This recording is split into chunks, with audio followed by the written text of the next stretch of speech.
Hi everyone, my name is Shanea O'Connor and I am from TrueBloodFansource.com, and I am going to do another video blog this week in lieu of a podcast to talk about episode 6 of season 4, I Wish I Was the Moon. But before I start, I want to remind everybody of a couple things we have going on. We have 2 contests. First is the Win My Swag contest. I brought back a couple of swag bags from Comic-Con, from seeing the Game of Thrones panel and the True Blood panel, and I'm giving away the t-shirts I got in those bags. I'm giving away a copy of Dead to the World in the True Blood bag, and I'm giving away a $10 Amazon gift card in the Game of Thrones bag. So in order to enter that contest, which I started on July 29th, Friday, at midnight, you have to finish the following sentence. You know you're a True Blood fan when, and you can either tell me by commenting on the blog post that I wrote up, or you can tell me via email through our site email at thetruebloodsource@gmail.com. So we have that going, and that will run all the way until this Friday, August 5th at midnight. And then the second giveaway I'm really excited about, like seriously. I was contacted by the Max Borges agency that represents a company called Vimoda that manufactures headphones, and they wanted to partner with us for a giveaway of the True Blood revamp headphones, the earbuds. So we will be giving away 2 pairs of those, and that contest is now underway. It started last night at 11 p.m. my time, Pacific time, and it will extend all the way through this coming Sunday at 11 p.m. Pacific time, excuse me. So in order to enter that contest, you have to like Vimoda on Facebook. There's a link to the post. There's a link to the page, excuse me, in the post, and you have to tell me in the comments of that post what song you like to rock out to in order to get into the True Blood mood. It's a really good giveaway. The headphones are quite pricey. They're about $120 a piece, and I own a couple pairs of Vimoda earbuds, which are what these are. Mine are a little bit different. They don't have the True Blood themed stuff on it, but the headphones are excellent, and they've lasted me a really long time. And I'm one of those people that listens to music a lot, and it has a lot of bass in it usually, so if they can survive me, and I've gone through lots of headphones, then you'll definitely want a pair of these, because these are good headphones. So to enter both of those giveaways, I have links to each contest under our events box on the right hand side of our website, so you can enter that there. And I did an interview with Lauren Bowles last Monday, and I posted the interview yesterday night. She was in True Blood last night, and she was flirting with Andy just a little bit. And we had a great conversation, so be sure to check that out and read what she had to say, 'cause she had a few spoilery things to say related to later this season and the end of the season, so make sure to read what she had to say, because it was interesting. And I think that that's about it in regards to site stuff. So on to the episode, I Wish I Was the Moon. First of all, of course, the big thing is that Sookie and Eric finally did it. They finally had sex, and I have to say that it was very well done. It was very tastefully done. I loved how they had the music in there. I thought the I Wish I Was the Moon song was perfect to play at the end. And I was very proud of how it was done. I mean, it was very kind of a natural sort of thing. It didn't feel to me like, you know, they were having sex just because the fans wanted them to and that it was expected. It was a whole natural thing, so that was great. So I'm happy for all of you Sookie Eric fans who have been telling me for several months now we want the shower scene. I don't know if we'll get the shower scene per se, but that lake scene was a pretty good take on it. So otherwise, I really liked the rest of Sookie and Eric. I thought that Eric was a really good character in this episode. I think that he managed to sway Bill and appeal to Bill's sense of humanity, which is something that we haven't really seen a lot of this season since Bill's king. But I was very proud of that because I don't like to think that characters are evil.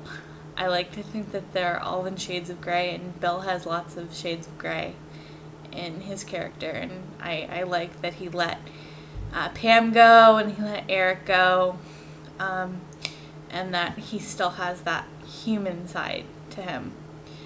I also liked how Pam, when her face and her body, you know, is still basically rotting, that she gives Eric this wonderful, very powerful speech about how he's like the most powerful vampire and he doesn't take shit from anyone. You know, I thought that that was a wonderful Pam moment. Kristen Bauer did a wonderful job with that. And I also liked how when she got out from Bill's custody, she basically went after Tara and her girlfriend and started kicking ass. And that's why I love Pam. She doesn't let anything get her down. Not even a rotting body. The other characters I really liked this episode were Jessica and Jason. I thought it was really sweet and really cute that Jessica stayed with Jason through the night when he thought he was going to be a werepanther. Because that was just really, it was nice to see, because we know that Jessica, you know, the way she was made wasn't exactly the best way for it to happen. So for her to do that, stay with him was very, very nice. And I love how Jason, you know, he was all like, I'm going to turn into a werepanther. And he was all afraid. He was so cute with that. And I'm kind of glad that they didn't turn him into a werepanther, because I kind of had it with the werepanthers, to be honest. I can do without them since they ritualistically raped Jason throughout the first couple of episodes through the season.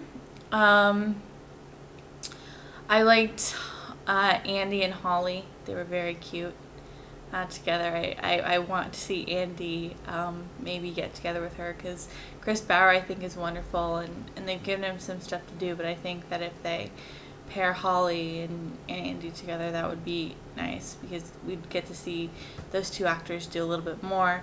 Arlene and Terry were awesome, as always. I really want to know what's going on with that baby and the freaky doll that the baby keeps carrying around. But I thought it was interesting that baby Mikey turned around and he saw a ghost. So I want to know more about that. Lafayette and Jesus was another interesting one. I loved how they had to basically like stand out there and wait for an animal to come to them for the sacrifice, and then have the goat tongue and everything.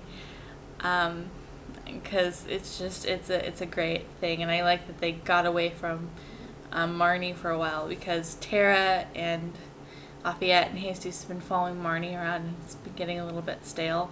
So I liked that they broke away from that. But I really, really liked how they did the whole spirit entering Lafayette thing, and how they did it to Marnie, because it makes sense visually and intellectually, and I'm really interested to see first of all, who that spirit was that entered Lafayette, and how he'll deal with that once they go back to Bonton. And Tony and Marnie was another one. I thought that it was really interesting that we find out that Antonia knows one of the sheriffs that Bill summoned from another area of Louisiana. And, you know, it's making sense. She really doesn't like vampires for a reason. I mean, she was raped and everything, and that's really unfortunate.